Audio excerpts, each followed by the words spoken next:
এই কোণে দুজন দাঁড়িয়ে আছে, ভাই তোদের পা ধরছি। একটা সাদা পোশাক পরে আছে, মনে মৌলবি হবে না হয়, মৌলবি হলে তো ড্যান্সেস মাল বাটে। ও যদি কোনো মসজিদ মাসে থাকে তো জালি খেলবে। ও মৌলবি টলবি যদি হয়, ওখানে দু তিনটে আছে। আস্তাগফিরুল্লাহ, লজ্জা শরম বলে কিছু নেই, হায়াও নাই। কোন বংশের ছেলে, বাপ মা আদব শিখায়নি, বাপ মা আদব শিখায়নি। আমি আপনাদের সামনে একটা গোটা সূরা পড়েছি, এবার ধ্যান দেন আপনারা। গোটা সূরাটা আছে কোরআন শরীফের ভিতরে, একবারে 30 পারার ভিতরে। সূরাটার নাম হচ্ছে বাইয়িনা। সূরাটার নাম হচ্ছে বাইয়িনা। বাইয়িনা এই সূরাটা মদিনাতে নাজিল হয়েছে। সূরাটার নাম্বারিং হচ্ছে 98, আর এতে 8টা আয়াত আছে, বেশি আয়াত নাই, একটা রুকু। এই সূরাটা ব্যাপারে বিশ্ব নবী উবাই ইবনে কাবকে যে বলছেন, উবাই ইবনে কাব, আল্লাহ তোমাকে বলেছে আমাকে সূরা বাইয়িনাটা শোনাতে। উবাই ইবনে কাব বলছে, আল্লাহ আমার নাম নিয়েছেন? বলছে হ্যাঁ, তোমার নাম নিয়ে আল্লাহ আমাকে বলেছেন। তো খুশিতে উনি কেঁদে ফেললেন। সূরাটার নাম বাইয়িনা, সূরাটার নাম বাইয়িনা। তোর নামটা যে রাখা হয়েছে বাইয়িনা, ওর ভিতরেই ওর তথ্যবহুল কথাগুলো ঢুকে আছে, ওর ভিতরেই। শুধু নামের ব্যাখ্যাটা আপনারা 2 মিনিট শুনেন, 5 মিনিট শুনেন, ওর নাম বাইয়িনা কেন রাখা হলো। কোরআনের নাম আমরা জানি কোরআনুল কারীম, কোরআনুল মাজিদ। কোরআন শরীফ বলবেন না, ওটা বলা ঠিক নয়, ওতে কোরআনের ইজ্জত বাড়ে না। কোরআনে কোথাও নাই কোরআন শরীফ, কোরআনে আছে কোরআন মাজিদ।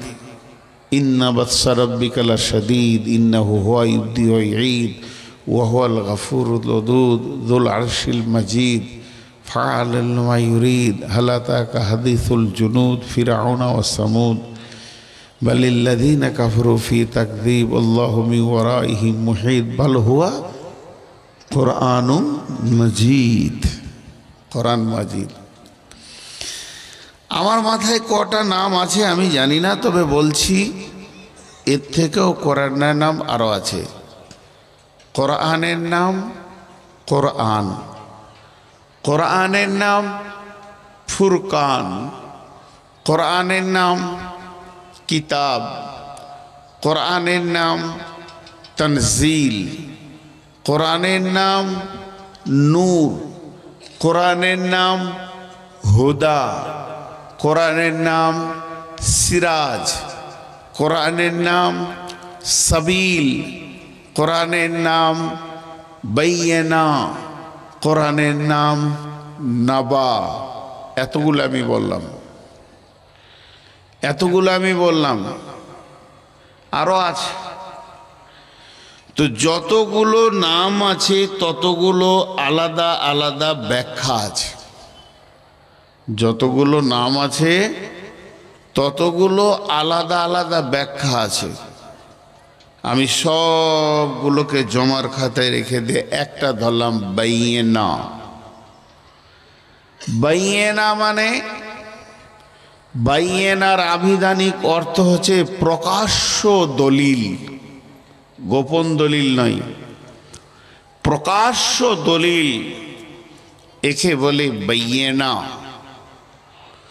বাইয়িনা, হে আমার মা বোন, কোরআনের একটা নাম বাইয়িনা মানে প্রকাশ্য দলিল। এখানে গোপনের কিছু নাই, সংশয় নাই, গোপনত্ব বলে কিছু নাই, প্রকাশ দলিল।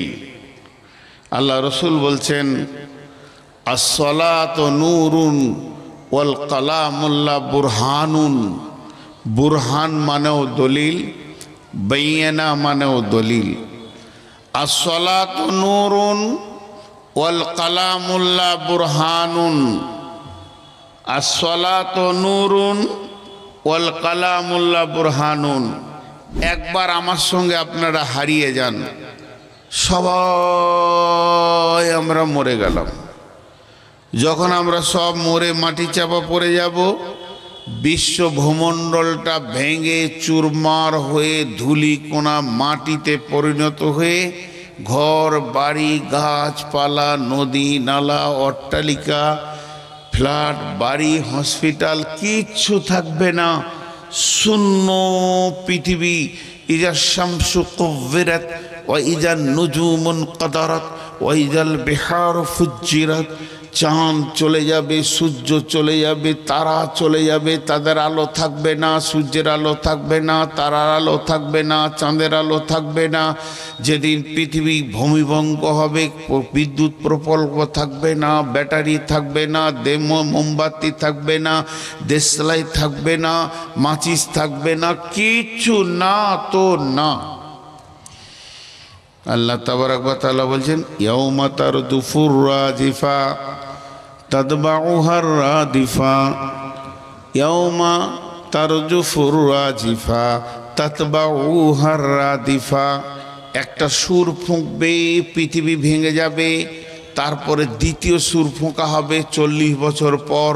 তখন মানুষ উঠবে, নাই আলো, নাই আলো।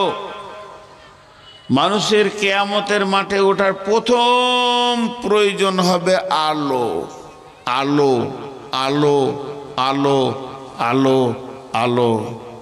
সূর্য তো নাই, আলো কোথা পাবে? আসসালাতু নূরুন। যারা নামাজ পড়েছে তাদের হাতগুলো নূরের জ্যোতি হবে, নূরের জ্যোতিতে ঝকমক করবে। আর ওরা কি বলবে? বিসমিল্লাহির রহমানির রহিম। ইয়াকুলুনা রব্বানা আতমিম লানা নূরানা ওয়াগফির লানা ইন্নাকা আলা কুল্লি শাইইন কাদির। হে আমাদের রব, আমরা কিয়ামতের মাঠে উঠেছি, তুমি আমাদেরকে নূর দিয়েছো। যারা নূর পাবে ওরাই বলবে ইয়াকুলুনা রব্বানা আতমিম লানা নূরানা। আমাদের নূরগুলোকে আরো জ্যোতি বাড়িয়ে পরিপূর্ণ করে দাও, আমরা যেন আরো জ্যোতি পেয়ে যাই। ইন্নাকা আলা কুল্লি শাইইন কাদির। আপনি তো সমস্ত জিনিসের উপরে ক্ষমতাবান, এটা তো আপনি পারবেন। আমাদের নূরের জ্যোতি বাড়িয়ে দেন। এটা আজকে বিষয় নেই, আমি শর্টে ছেড়ে নিলাম। যারা নামাজ পড়বে তারা আলো পাবে কিয়ামতের দিন। যারা নামাজ পড়বে না আঁধারে ঘুর ঘুর ঘুর ঘুর করবে, আর ওই অবস্থাতে কিয়ামতের আযাব শাস্তি শুরু হবে। যেহেতু জাহান্নামের আগুনের কালার হলো কালো, এত কালো দিনকে আঁধার করে দিবে, সেই অবস্থাতে তাদেরকে জাহান্নামে ভরা হবে। এবার যেটা বাইয়ে না, নবীজি বলছেন ওয়াল কালামুল্লাহ, ওয়াল কালামুল্লাহ, আল্লাহর কালাম, আল্লাহর কথা, এটা হলো বুরহানুন, দলিল। আল্লাহর কথা হলো দলিল, আর আমার সলাত হলো নূর। আল্লাহর কথা হলো দলিল, আর আল্লাহ কোরআনের নাম দিয়েছেন বাইয়িনা। বাইয়িনা মানে হচ্ছে দলিল। এই যে সভাপতি সাহেব বসে আছেন, আমার মহব্বতের মানুষ, এই জমিটা নিয়ে ওনার সাথে আমার ঝামেলা, বুঝবেন কিন্তু উদাহরণটা। ওনার দাবি জমি আমার, আমার দাবি জমি আমার, এই দাগ আমার, আপনাকে ঘর করতে দিব না, আমি ঘর বানাবো। ও বলছে ছাড়ো, এই জায়গা আমার। গাঁয়ের 10কে ডেকেছি, শিক্ষিত লোককে ডেকেছি, আলেম ওলামাদের ডেকেছি, দিনের জ্ঞান যাদের আছে ডেকেছি, যারা বিচার করতে পারবে তাদেরকে ডেকেছি। 10-20টা লোক এসে বসলো। মসজিদে বিচার হচ্ছে, মুসলিমদের আদালত হচ্ছে মসজিদ। রসুলের জামানায় বিচার হতো মসজিদে, মসজিদে বিচার হচ্ছে। আমরা দুজন আসলাম, গোটা গাঁয়ের লোক বসে ফার্স্ট শব্দ মুখ থেকে কি ব্যবহার করবে? দলিল দাও। আমাকেও বলবে দলিল দাও, ওনাকেও বলবে দলিল দাও। ওই জায়গাটা যে তোমার, এর দলিল দাও। যে দলিল প্রমাণ দিতে পারবে জায়গা তার হয়ে যাবে, জায়গা তার হয়ে যাবে। এখন আপনি বলছেন আমি মুসলমান, জায়গার দাবি লয়, মুসলমানের দাবি। আর আমি বলছি আমি মুসলমান। আল্লাহ বলছে দলিল দে। তোর চলাতে উঠাতে বসাতে আমি কোরআনের দলিল নিব। যদি দলিল মিলে যায় তুই মুসলমান, আর দলিল যদি না মিলে তুই মুসলমান লস। কোরআন হলো পৃথিবীতে বেঁচে থাকার দলিল। আমি খাবো কেমন করে? কোরআন যেমন করে বলেছে। বলে কোরআনে তো খাওয়ার কথা নাই, কোরআনে যতগুলি কথা আছে একটা কথা আছে, মা আতা কোমর রসুল ফাখুযুহু। আমি যে নবীকে তোমাদের কাছে পাঠিয়েছি ওকে দেখে তোমরা চলবে, ওর দেওয়া তরিকাকে গ্রহণ করে নেবে। তাহলে আমার দলিল হয়ে গেল কোরআন। আমাকে রসুলকে লক্ষ্য করতে বলেছে। তাহলে আমার খাওয়া হবে রসুলের মতো, আমার বসা হবে রসুলের মতো, আমার শোয়াটা হবে রসুলের মতো, পেশাব পায়খানা হবে রসুলের মতো, আমার নামাজ হবে রসুলের মতো, আমার রোজা হবে রসুলের মতো। এ টু জেড যেমন যেমন যেমন কোরআন বলেছে আমি ওই দলিলটা আমি দেখে চলবো, তবেই নিয়ে আমি মুসলমান। কোরআন হলো পৃথিবীতে বেঁচে থাকার দলিল, কোরআন হলো কবরে নাজাতের দলিল, কোরআন হলো হাসরে বেঁচে যাওয়ার দলিল, কোরআন হলো পুলসেরাতে পার হওয়ার দলিল। কোরআন একবারে জান্নাতে গিয়ে আপনার জায়গাটা দেখিয়ে দিয়ে তবেই ছুটি পাবে। কোরআন হলো জান্নাতের দখলের দলিল। আপনি ভেবেছেন কোরআনটা খালি সুর করে পড়ার লেগে এসেছে? জি, ওই যে ছেলেগুলা কোরআনের হাফেজ হয়েছে, আল্লাহ জান্নাতে বলবে তেলাওয়াত করো, চলো। তুমি যত দূর চলবে তেলাওয়াত করবে তত দূর তোমার জায়গা। তেলাওয়াত করো, উপর দিকে উঠো, যত সিঁড়ি উঠবে তেলাওয়াত করতে করতে তোমার তত তলার জায়গা। মাঝে একটা কথা বলবো যেটা আজকে বক্তব্যের বিষয় নয়, যেটা আজকে বক্তব্যের বিষয় নয়। 2 মিনিট টাইম যাবে, আপনাদের মূল্যবান টাইমকে কেটে নিচ্ছি। সেটা কি? আমাকে দিয়ে উদাহরণ দিচ্ছি। আমি আর আমার বিবি মিলে একটা বাচ্চা হয়েছে। সকলের ঘরে ওরকম সোনামানিক আল্লাহ দিয়েছেন, সকলের ঘরে দিয়েছেন আল্লাহ সোনামানিক। আর ওই সোনা মানিকটাকে, সোনার চাঁদটাকে মাঝে শুইয়ে দিয়ে স্বামী স্ত্রীতে গল্প করছে, একে মিশনে দিব, ইংরেজি পড়াবো, ডাক্তার করব। বন্ধুরা আমার, তুমি ডাক্তার করো, আজরাইল এলে ডাক্তারি শেষ। মাস্টার করো, আজরাইল এলে মাস্টারি শেষ। উকিল করো, আজরাইল এলে ওকালতি শেষ। জজ বানাও, আজরাইল এলে জজগিরি শেষ। আইএসআই অফিসার বানাও, আজরাইল এলে ওর সমস্ত কাজ শেষ। ওকে বানাও, যা বানাবে পৃথিবীতে তুমি স্কুল কলেজে দিয়ে, যেদিন আজরাইল আসবে ওর কাজ শেষ হয়ে যাবে। ও অন্ধ হয়ে যাবে, ও বোবা হয়ে যাবে, পাগলা হয়ে যাবে। যেমন মূর্খ তুমি, ওই রকম তোমার ছেলেটা নিরেট মূর্খ হয়ে যাবে। আর যদি কোরআনের হাফেজ বানাও, 4টাকে যে বানালো ওর বাবারা, তাহলে ওদের বাবার কি হবে? বিশ্বনবী বলছেন ওদের মাকে আব্বাকে কিয়ামতের মাঠে মতির মিম্বারে বসিয়ে দেয়া হবে। সারা হাসরবাসী দেখবে আর বলবে ওই মেয়েটা আর ওই ছেলেটা ওদের 2 দুইজনার মিলে বাচ্চাটা কোরআনের হাফেজ, হাফেজের মা আর হাফেজের আব্বা মতির মিম্বারে বসে থাকবে। তার মানে আলেম বানান, হাফেজ বানান, আজরাইল আসবে, নতুন একটা উদ্যম জীবন ফিরে পাবে, যে জীবনটা আবাদান জীবন। এই জন্যে কোরআনকে দলিল বলা হয়েছে। দলিল যদি সঙ্গে না থাকে আপনি জান্নাতে কেমন করে যাবেন?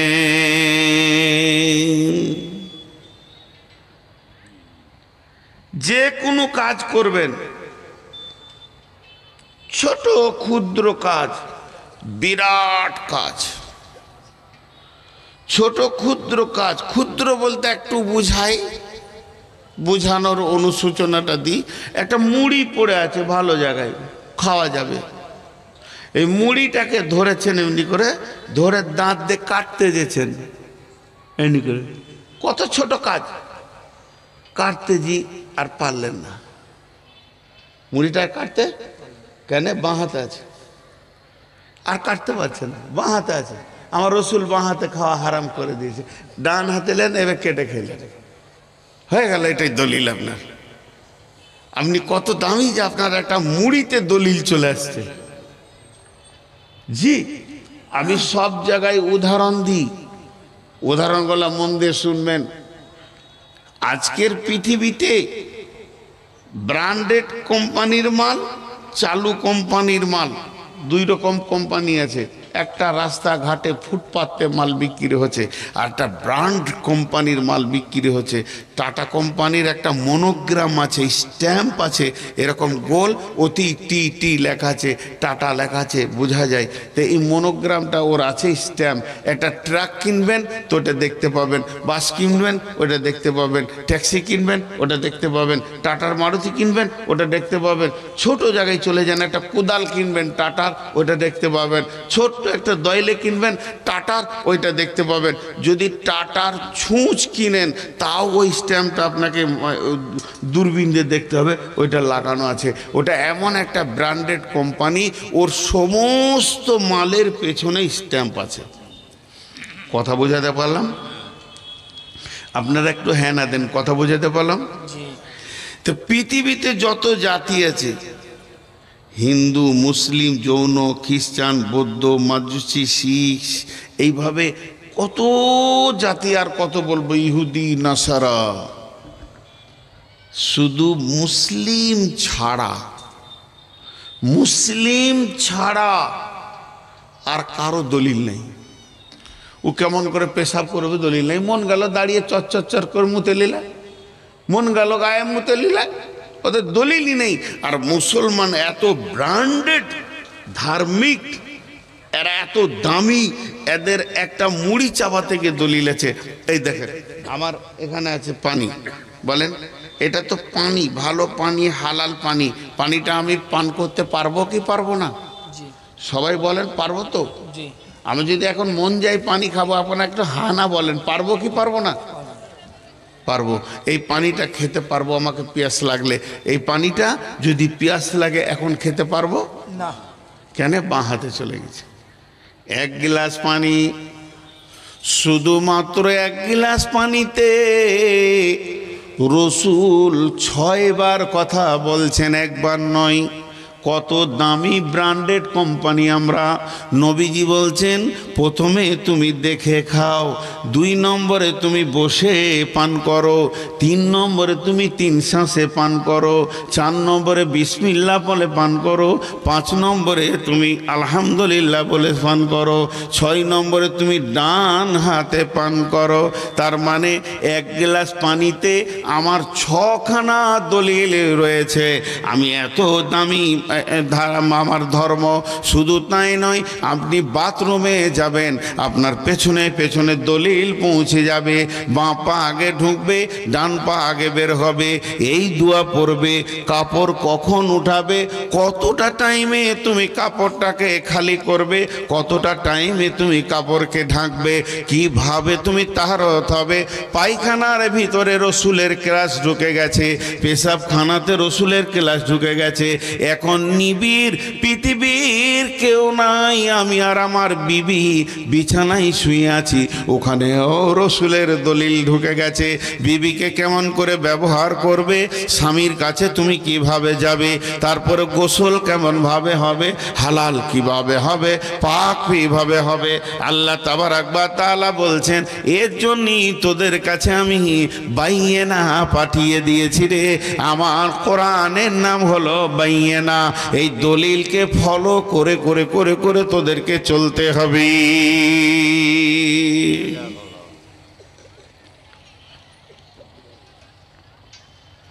যার জীবনে দলিল নাই তার কোনো মূল্য নেই। দলিলকে ফলো করে চলতে হবে। মুসলমান থুতু ফেলবে জি, তাও দলিল আছে। জুতা পরবে, তাও দলিল আছে। আমি ছোটগুলো বলছি, নামাজের তো আছি, আল্লাহ আকবার থেকে সালাম ফিরা পর্যন্ত হাজার কথা, বড়গুলো আমি বলছি না। তাহলে চোখকে কি করতে হবে, মাথাকে কি করতে হবে, আমি কেমন করে চোখকে ব্যবহার করব, মাথাকে ব্যবহার করব, আমি কোথায় দাঁড়াবো না দাঁড়াবো, আমি কি করব না করব, আমাকে কোরআন দলিল দিতে রয়েছে। আমাকে সেই দলিল অনুসারে নিজের জিন্দেগি বাছার করতে হবে। কোরআন বলছে, বিসমিল্লাহির রহমানির রহিম, ওয়ালা তাকরাবুল ফাওয়াহিশা মা জাহারা মিনহা ওয়া মা বাতান, ওয়ালা তাকরাবুল ফাওয়াহিশা মা জাহারা মিনহা ওয়া মা বাতান। কোরআন বলছে, রে মুসলমান, তোকে আমি সব জায়গায় দেখব, ঠিক আছে, কিন্তু যে জায়গাতে প্রকাশ্য দিবালোকে কাবিরা গোনা চলছে, জুয়া চলছে, তাস চলছে, লুডু চলছে, দাবা চলছে, বোর্ড চলছে, যেখানে সুদ চলছে, যেখানে মদ চলছে, বেশ্যারা যেখানে আছে, রান্ডিগিরি চলছে, বেশ্যাগিরি চলছে, লুচ্চামো চলছে, আমি যেন তোর পা দুটি ওই জায়গায় না দেখতে পাই যে তুই দাঁড়িয়ে আছিস। আল্লাহ বলেনি যে জুয়া খেলবি না, আল্লাহ বলছে না যে তাস খেলবি না, লুডো খেলবি না, দাবা খেলবি না, বরং বলছেন ওই জিনিসগুলো যে সীমানাতে হচ্ছে, যেখানে প্রকাশ্যে শিরকের কাজ চলছে, হে আমার গোলাম, আমি তোদেরকে ওই জায়গায় দেখতে চাইছি না। ওয়ালা তাকরাবুল ফাওয়াহিশা মা জাহারা মিনহা ওয়া মা বাতান, তোর পা ওখানে কোনোদিন যাবে না যেখানে গোপনে কিংবা প্রকাশ্য আল্লাহর কাবিরা নাফরমানি চলছে, কাবিরা গুনাতে মানুষ মেতে আছে। কিসের দলিল নেবেন, কিসের দলিল নেবেন? জি, সব জিনিসের দলিল বর্ণনা করেছেন আল্লাহ তাবারাক ওয়া তাআলা, সব জিনিসের দলিল। বুড়িয়ে গেছি দিয়ে কিছু মনে থাকছে না ওবায়দুর রহমান, আসলে এবার মরার দিন এসে গেছে। জি, এবার চলেন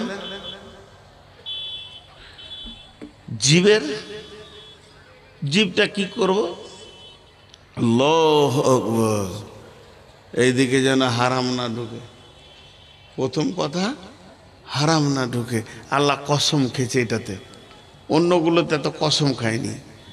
দেখেন সেই দিনে কসমগুলো খেলাম। বিসমিল্লাহির রহমানির রহিম, والشمس وضحاها والقمر إذا تلاها والنهار إذا دلاها والليل إذا يغشاها والسماء وما بناها والأرض وما طحاها ونفس وما سواها فألهمها فجورها وتقواها قد أفلح من زكاها وقد خاب من دثاها।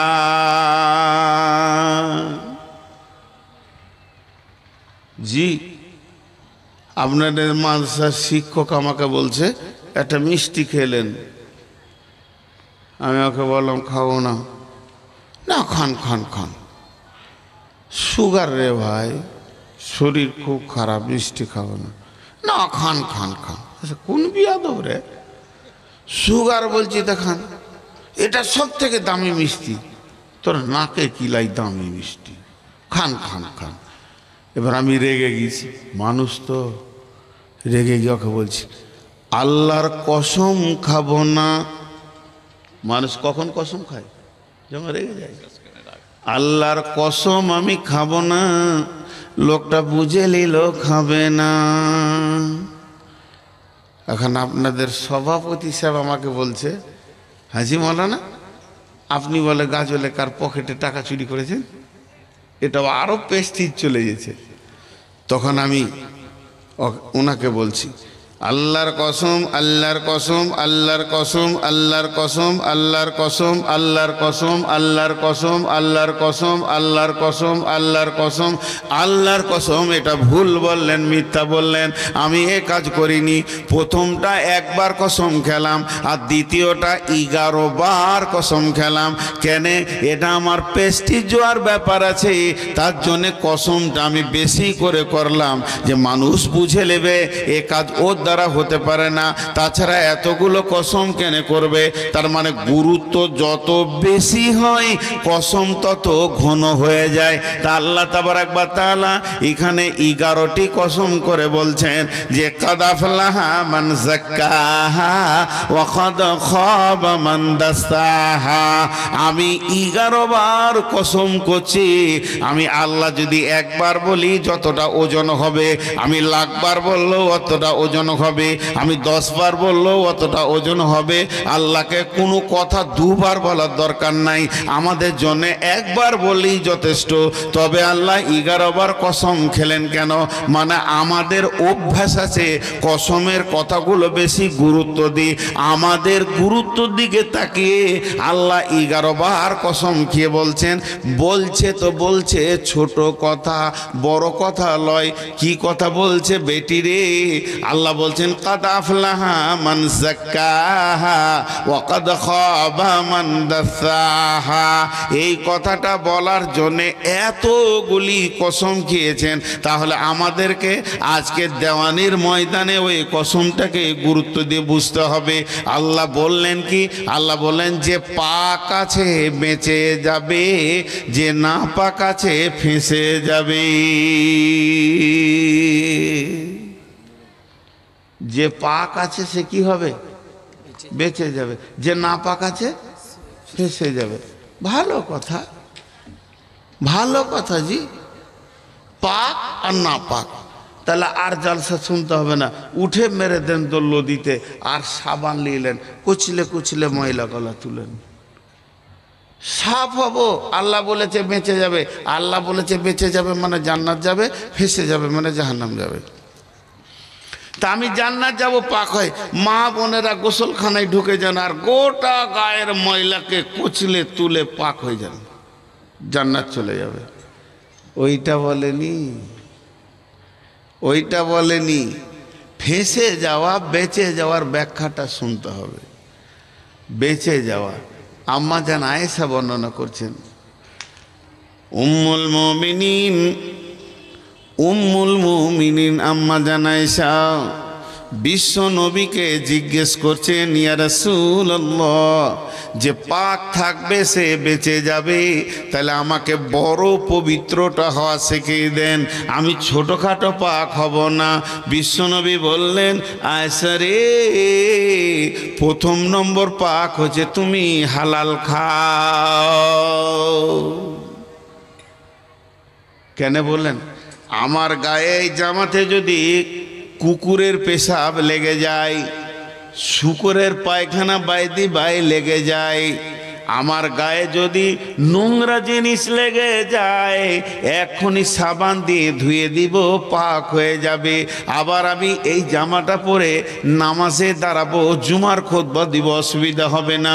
কিন্তু যদি আমায় হারাম খেয়ে নিই, এই হারাম খাওয়ার কারণে ওই খাবার থেকে আমার রক্ত হবে, মাংস হবে, হাড্ডি হবে, আমার শরীরে ক্যালসিয়াম হবে, পটাশিয়াম হবে, যত কিছু দরকার সব হবে। ওতে আমার শরীরটা ধীরে ধীরে ধীরে ধীরে বড় বড় হবে। কিন্তু এটাকে 7টা সমুদ্রের পানিতে যদি ডোবানো হয়, এই নাপাকটা ছাড়বে না, এই ময়লাটা ছাড়বে না, সাবান দিয়েও ছাড়ানো যাবে না। এই ময়লাটা পরিষ্কার হওয়ার একটাই রাস্তা আছে, সোনা থেকে খাদ বের করার যেমন একটা রাস্তা, ওকে আগুনে এসিডে দিতে হবে, তবেই সোনা থেকে খাদ আলাদা হবে। আর ওই লোকটা যে হারামখোর, গুল গোরাকুর জর্দা বিড়ি খৈনি তামাক মদ জুয়ো তাস লুডু দাবা সুদ মদ জুয়ারি পৃথিবীর যত হারাম আছে, যে হলাদ দিয়ে ভরে দিয়েছে, ওর শরীরে মাংসগুলো নষ্ট হয়ে গেছে, হাড় হাড্ডি নষ্ট হয়ে গেছে। তাহলে এই সোনা থেকে খাদ বের করার রাস্তাটা কি? 7 সমুদ্র পানি পারবে না, গোটা দুনিয়ার পানি পারবে না, গোটা দুনিয়ার সাবান দিলেও ধোয়া যাবে না।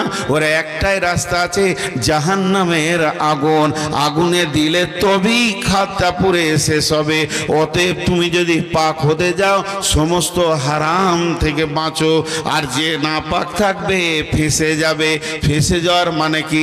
এখন যদি একটা ডাম্পার ফেঁসে যায় রাস্তার গায়ে, তা একটা ট্রাক এসে তুলে নেবে, আর একটা ডাম্পার ওকে টোচেন করে টেনে তুলে দেবে, কিংবা জিসিবি দিয়ে আর কিছু দিয়ে ক্রেন দিয়ে তুলে নেবে। আমার গাড়িটা যদি রাস্তায় ফেঁসে যায়, ছেলেরা বলবে চল চল মৌলানার গাড়িটাকে ঠেলে তুলে দিই, রাস্তায় তুলে দিবে।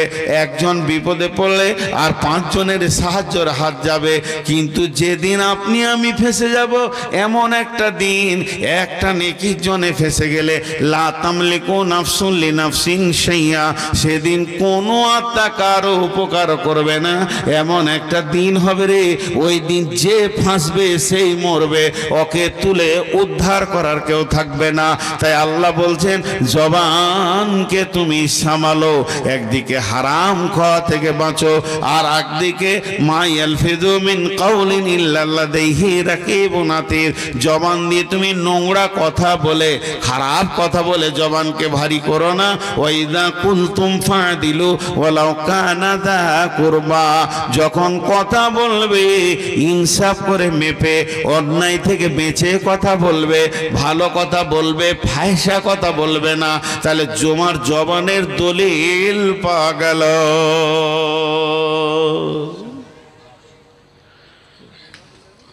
চোখের দলিল আছে? হ্যাঁ আছে, চোখের দলিল আছে। আল্লাহ সূরা নূরে বলছেন বিসমিল্লাহির রহমানির রহিম, কুল্লিল মুমিনিনা ইয়াগুযুনা মিন আবসারিহিম ওয়া ইহফাযু ফুরুজাহুম।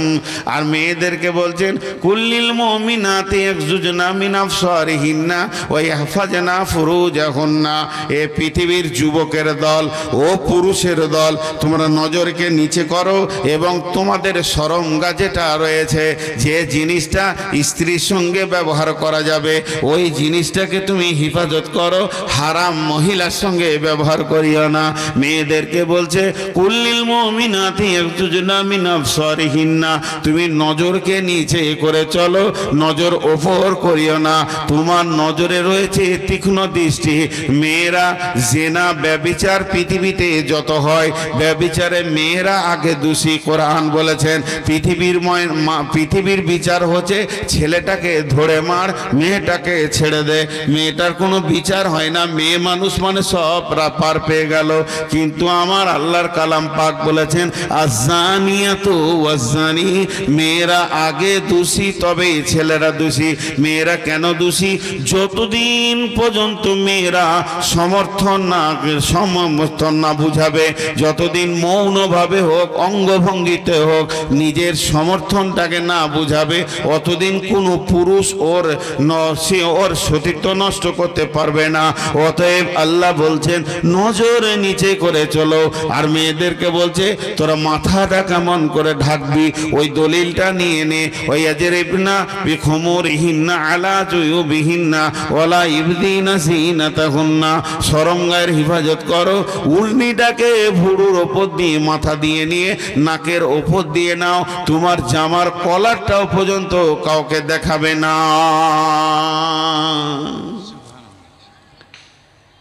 এখন আমি সূরাটাতে ঢুকিনি, বাইয়ে না কি এইটা বোঝাছি। এরা উঠছে কেন গো? না, ও বাকিটা জানে। আর বাকি যা বলবো বলে জানে, তার শুনে কি করবে?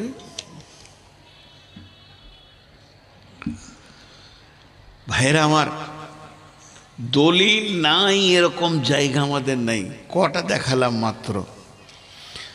তাহলে কোরআনকে সাথে করে নিয়ে যেতে হবে, তবেই জান্নাত পাওয়া যাবে। তা ভালো দামি মোমের পাতার ফার্স্ট ক্লাস কোরআন শরীফ কিনেলেন সবাই একটা করে, আর ওসিয়ত করে দেন ছেলেকে, বেটা মরে গেলে কোরআন শরীফটা কাফনে বেঁধে দিও। আমাদের ওখানে এই মুর্শিদাবাদে লালবাগে এক বদমাশ আছে, আল্লাহ এদের যে কি হবে কিয়ামতের মাঠে। পীর স্যার, ও আবার চিঠি দেয়, চিঠি লিখে দেয়, কাফনে ভরে দেবে, বাস মুনকির নাকির এসে চিঠি পড়ে নেবে, ওকে জান্নাতে বসিয়ে দেবে। ও কবর সাইডে লাগিয়ে দিয়েছে, বাহ দেখেন কিরকম সিস্টেম। এক সিস্টেম এসেছে, ফুরফুরা শরীফ। আবার আমাদের ওই দিকেই ফুরফুরা, ফুরফুর করছে ওরা, খালি কোথা দিবে। এই তো কোরআনকে সঙ্গে নিয়ে যেতে হবে বেটি, কোরআনকে সাথে নিয়ে যেতে হবে। কোরআন আমার দলিল থাকলে আমি নাজাত পেয়ে যাব। কোরআনকে কি করে সঙ্গে নেব? একটা সাথে নিলেই হলো। না, আল্লাহ তাবারাক ওয়া তাআলা কিয়ামতের মাঠে বলবেন, ওয়াজিআ বিন-নাবিয়্যিনা ওয়াশ-শুহাদা ওয়াজিআ বিন-নাবিয়্যিনা ওয়াশ-শুহাদা। হাসরবাসীরে, তোরা নবীকে সঙ্গে করে নিয়ে আয়, আমল করেছিস এর সাক্ষীটাও নিয়ে আয়। আমি আল্লাহ আজকে তোদের বিচার করব, ওয়াকুদিয়া বাইনাহুম বিল হাক্কি, আমি আজকে হক বিচার করব, ওয়াহুম লা ইউযলামুন। হাসরবাসীরে, আমি কারো উপরে জুলুম করব না। ওয়াকুদিয়া বাইনাহুম বিল হাক্কি ওয়াহুম লা ইউযলামুন। নবীকে আনতে বলেছে আর সাক্ষী আনতে বলেছে। একজন হেঁটে দিলে, জাহান্নামীদের কথা বলছি না এখানে, ওরা তো কিছুই খুঁজে পাবে না কিয়ামতের মাঠে। নবী কোথা দূরে থাক, জাহান্নামীদেরকে বাদ দিয়ে বলছে একবারে জান্নাতি লোক একাই চলে গেছে আল্লাহর কাছে, আল্লাহ আমার আমলনামাটা দেন। আল্লাহ বলবে, আমার এলানটা শুনিসনি? আমি যে বললাম নবীকে সাথে করে নিয়ে আয় আর সাক্ষী নিয়ে আয়। জান্নাতি বলবে, আল্লাহ আপনি হলেন কাদির, কুদরতে ভরপুর, আপনার কাছে সমস্ত জিনিস আছে, আপনি একবার তাকিয়ে দেখেন আমি কি আপনার নবীকে সঙ্গে করে এনেছি না আনি নাই। তার মানে ও আল্লাহ, আপনি যে নবীকে সঙ্গে করে ডেকেছেন, তো আমি তো আপনার নবীকে সাথে করে নিয়ে এসেছি। এটা আমার নবী। আমি ডান হাতে পানি পেন করেছি, আমি রসুলের মতো খেয়েছি, রসুলের মতো পেশাব পায়খানায় গিয়েছি। মা বোনেরা বলবে, নবীজির মতো করে নামাজ পড়েছি। একবার আমার দিকে তাকাল আল্লাহ, আপনি বুঝতে পারবেন নবীকে সঙ্গে এনেছি। এরপর আল্লাহ বলবেন, তোর সাক্ষী কই? তখন ওই লোক বলবে, আল্লাহ সীমাহুম ফি উজুহিহিম মিন আসারিস সুজুদ, আমার এই যে জায়গাগুলো নূরে ঝকমক করছে, উজুর জায়গাগুলো, চেহারাগুলো, আমার কপালটা ঠুকে ঠুকে ঠুকে কালো হয়ে গেছে, এখানে নূরের জ্যোতি বের হয়ে যাচ্ছে। এই হাঁটুগুলো আমার কালো হয়ে গেছে, ঘাঁটা পড়ে গেছে, এগুলো আমার নূরের জ্যোতি বের হচ্ছে, এগুলোই আমার আমলের সাক্ষী। তার মানে আমলের ময়দানে কোরআনকে হাতে পায়ে করে নিয়ে যেতে হবে। আমার হাত, আমার পা, আমার মন, আমার মিজাজ, আমার চোখ, আমার জিভ কোরআনের বাইরে একটা কদম রাখেনি। অতএব আমি কোরআনকে সঙ্গে নিয়ে হাজির হয়েছি। এর জন্য বিশ্বনবী বলছেন, ওয়াল কালামুল্লাহ বুরহানুন, আল্লাহর কালাম তোর জন্যে সেই কিয়ামতের মাঠে নাজাতের দলিল হয়ে যাবে। আর তাহলে এটা কবরে বাঁচালো, কিয়ামতে বাঁচালো, পুলসিরাতে বাঁচালো। এবার যখন জান্নাতের চৌকাটায় ঢুকবেন, আল্লাহ বলবেন, গোলাম রে, যে কোরআনকে এত মেনে চলেছ, আমার বাণীকে এত প্রাধান্য দিয়েছ, ওই বাণীটাই তোমার জান্নাতের দলিল। তুমি জান্নাতে কোন জায়গায় থাকবে তুমি পড়তে থাকো, হাঁটতে থাকো, যত দূর তোমার কোরআন মুখস্থ আছে অতটাই তোমাকে জান্নাত দেওয়া হবে। এর জন্য এর নাম বাইয়েনা। চলেন এবার বাইয়েনা সূরাতে যাই। প্রথমে একটা জিনিস আপনাদেরকে খুব উল্টা লাগবে, এতটা উল্টা লাগবে যে আপনাদের মনে হবে যে আমিই নাকি বেলাইনে হয়ে গেছি নাকি। দুটা গ্রুপের নাম বলবো, আর আমি এমনি করে ইশারা করে দেখাবো, তিনবার করে বলবো। সূরা বাইয়েনা এবার আমি শুরু করছি। বিসমিল্লাহির রহমানির রহিম। লাম ইয়াকুনিল্লাযীনা কাফারু লাম ইয়াকুনিল্লাযীনা কাফারু মিন আহলিল কিতাবি ওয়াল মুশরিকিনা। কাফের মুশরিক দুটো শব্দ দিয়ে এই সূরাটা শুরু হচ্ছে। লাম ইয়াকুনিল্লাযীনা কাফারু মিন আহলিল কিতাবি ওয়াল মুশরিকিনা ফিনা। লাম ইয়াকুনিল্লাযীনা কাফারু মিন আহলিল কিতাবি ওয়াল মুশরিকিনা মুনফাকিনা হাত্তা তাতিয়াহুমুল বাইয়িনা রাসূলুম মিনাল্লাহি ইয়াতলু সুহুফাম মুতাহহারা ফিহা কুতুবুন কাইয়্যিমা। কত সুন্দর কথা। কাফের মুশরিক, একটা গোষ্ঠীর নাম কাফির আর একটার নাম মুশরিক। একবার আপনাদেরকে শীতে জবানটা খোলাবো। একটা গোষ্ঠীর নাম কাফের আর একটা, সবাই মুখ খোলেন, আর একটা জান্নাত যাবে এই দুটো দল? বললাম আমার সঙ্গে মিলবে না কথা। সবাই একবার মুখ খুলেন, আমি আপনাদের মেহমান। যারা আমার বয়সে বন্ধু বলছি, ছোট হলে রে বাবা, আর বয়স হলে বড় বাবজি, একবার মুখ খুলেন। কাফের মুশরিক জান্নাত যাবে না? এই সূরাতে জান্নাত দিছে। তারা কোন জান্নাতে থাকবে জানেন?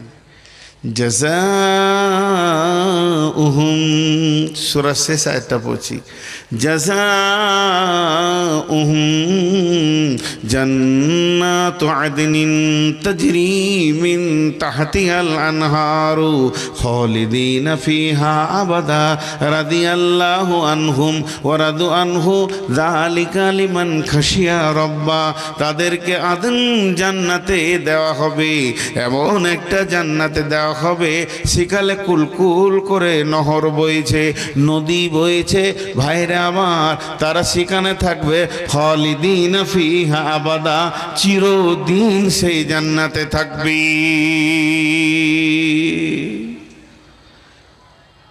লে ভাইয়া, আর মাথা কাজ করছে না বৈদু।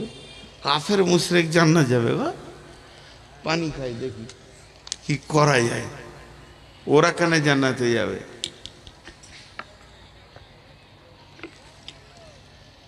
মজার কথা, এটা কৌতূহল দিলাম। কাফের মুশরিক কোনোদিনই জান্নাত যাবে না, এটা আমি জানি, কিন্তু এখানে একটা ঘটনা লুকান আছে। কেন?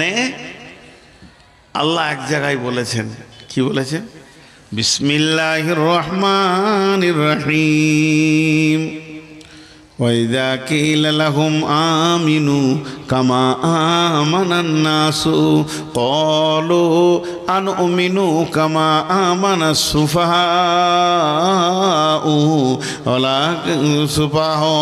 أَلَا إِنَّهُمْ هُمُ السُّفَهَاءُ وَلَكِنْ لَا يَعْلَمُونَ। সূরা বাকারা দিয়েছে, তাই না? একবারে প্রথম দ্বিতীয় রুকুতে আছে, প্রথম পাতার দিকে।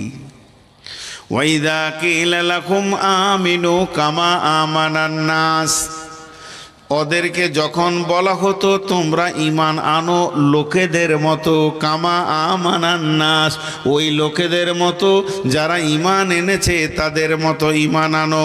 ক্বালু আনুমিনু কামা আমানাস সুফাহাউ আলা ইন্নাহুম হুমুস সুফাহাউ ওয়ালাকিন লা ইয়ালামুন, ওরা বলতো আমরা বোকাদের মতো ঈমান আনবো না, যারা ঈমান এনেছে ওরা বোকা, বরং আমরা হলাম চালাক। আল্লাহ বলছে ওরা বোকা নয়, তোরা বোকা, এটা তোরা কোনোদিন বুঝতে পারছিস না। ওয়ালাকিন লা ইয়ালামুন,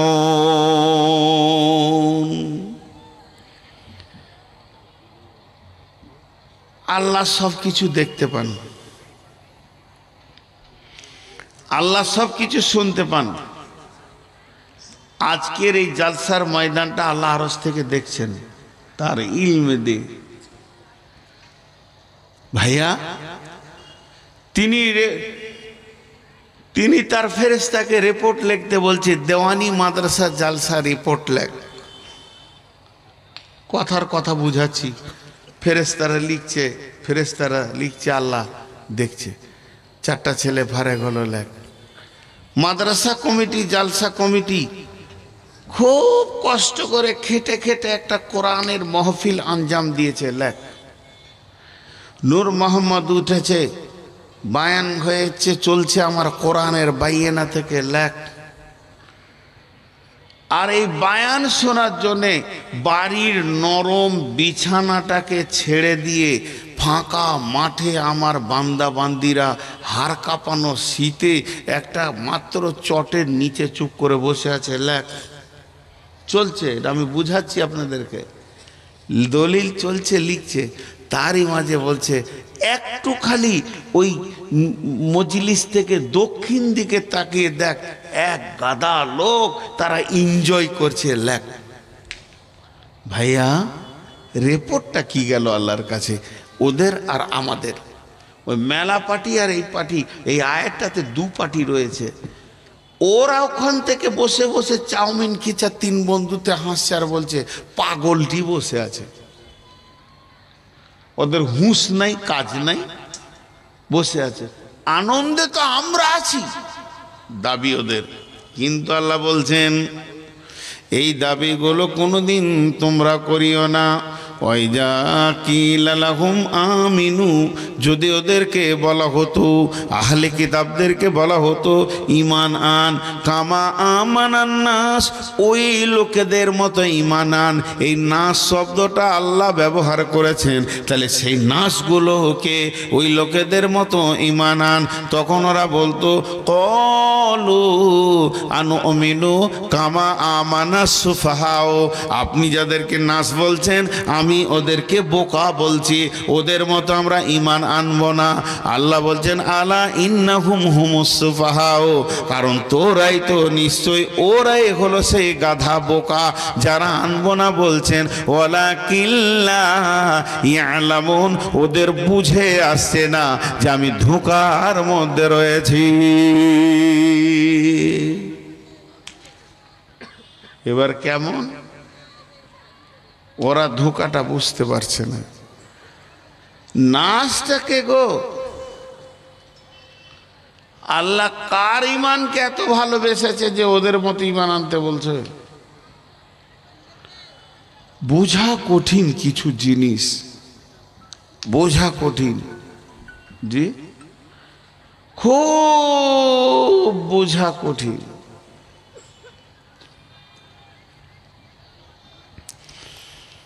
এখানে একটা উদাহরণ দিব। আল্লাহ তাবারক ওয়া তাআলা বলছেন ওই কাফের মুশরিক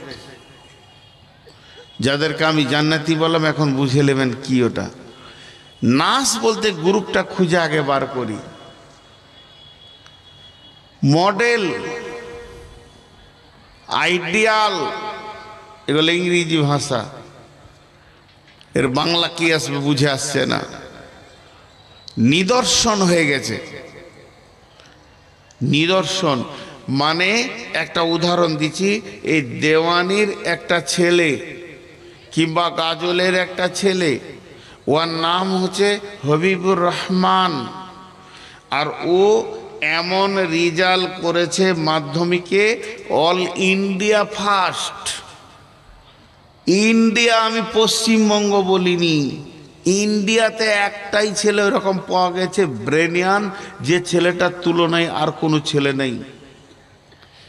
পেপারে লেখালেখি, ফেসবুকে ছড়াছড়ি, ইউটিউবে ছড়াছড়ি, ওকে মিষ্টি খাওয়াচ্ছে মা বাপ, ভাই বোনদের সাক্ষাৎ, ডিএম এর সাক্ষাৎ, এসডিওর সাক্ষাৎ, এসপি আসছে দেখা করতে, মুখ্যমন্ত্রী দেখা করছে, প্রধানমন্ত্রী কথা বলবে আসছে, কি সম্মান।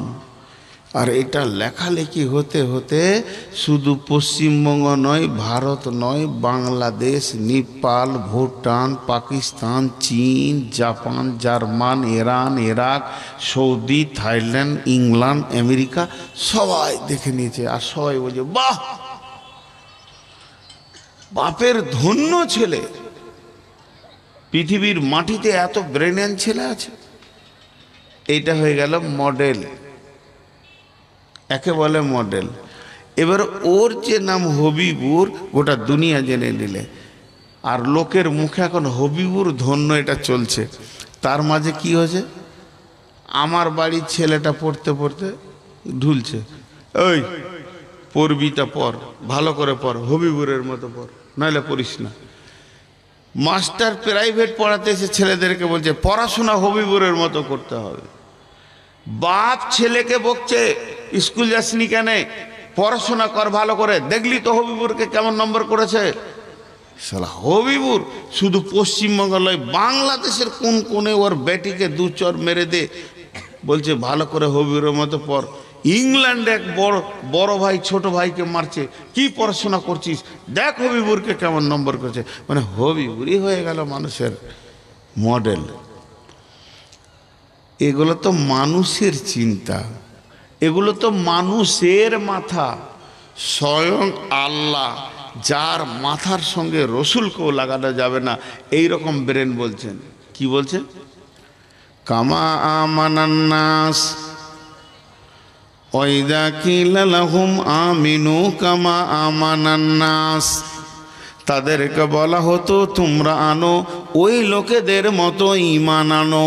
ওই লোকটাকে, ওই দামি লোকটাকে আল্লাহর নজরে সে কত দামি হয়েছিল। তাই আজকে আমাদেরকে দেওয়ানির মাঠে বলছে তোরা যদি ঈমান আনবি, খোলা আকাশের নিচে যে কটা নারী পুরুষ বসে আছিস, তোদের ঈমানটা কেমন আনতে হবে, ওই লোকেদের মতো ঈমান আনতে হবে। ওই ঈমানটা আমি কবুল করব, অন্য ঈমান আমি কবুল করব না। তাহলে ওই লোকটা কত দামি, ওই লোক বলে আল্লাহ যার দিকে আঙুল তুলেছে সেই লোকটা কত দামি, তার মিজাজটা কত দামি, তার চলাফেরাটা কত দামি, তার লেনদেনটা কত দামি, তার ওয়াদাটা কত দামি, যে ওই লোকের দিকে তাকিয়ে আল্লাহ আমাদেরকে এবার জ্ঞান দিয়েছে। তাহলে ওই লোকটাকে আল্লাহ কত ভালোবেসেছে, ওর ঈমানটাকে আল্লাহ কত ভালোবেসেছে, ওর ঈমান আনাটাকে আল্লাহ কত কবুল করেছে। ওরে আমার মা রে, স্বয়ং আল্লাহ বলছেন ঈমান আনবি তোদের মতো আন। তাহলে সেই লোকটা কোথা, সেই লোকটা কোথা আছে? সেই লোকটা পশ্চিমবঙ্গে আছে, সেই লোকটা কি কেরলে আছে, না সেই লোকটা ইরাকে আছে, না ইরানে আছে, না সৌদিতে আছে? চলেন, আল্লাহ যখন বলেছে ওই লোকেদের মতো ঈমান আন, তাহলে ওই লোকটাকে আমাদেরকে খুঁজে বের করতে হবে আর তার মতো আমাদেরকে ঈমান আনতে হবে। তাহলে আল্লাহ আমাদেরকে ভালোবেসে নেবেন। তার কারণ গোলতাল ঈমান আল্লাহ ভালোবাসে না। ঈমানে থাকবে, বেঈমানি করবে, এটা আল্লাহ মেনে নিতে পারছে না। তো ওই লোকগুলো খুঁজতে খুঁজতে খুঁজতে খুঁজতে একটা দল পাওয়া গেল। ওই দলটাকে দেখে এবার আমাদের জ্ঞান নিতে হবে। ওই লোক বলতে আল্লাহ বলেছেন যেটা, সেটা হলো সেই দলটাকে নাম দেওয়া হয়েছে সাহাবা রাদিয়াল্লাহু আজমাইন। সাহাবীদের মতো ঈমান আন। ওদের ঈমানটা কোন কালারে ছিল গো? লাল, সবুজ, সাদা? মা বোন কথা বলবেন না, কথা বলবেন না, একটু ধ্যান দেন। এইখানটা বেশি জরুরি ধ্যান দেওয়া। তাদের ঈমানটা কোন কালারের ছিল? একটু আগিয়ে যাই, একটা ঘটনা বলি।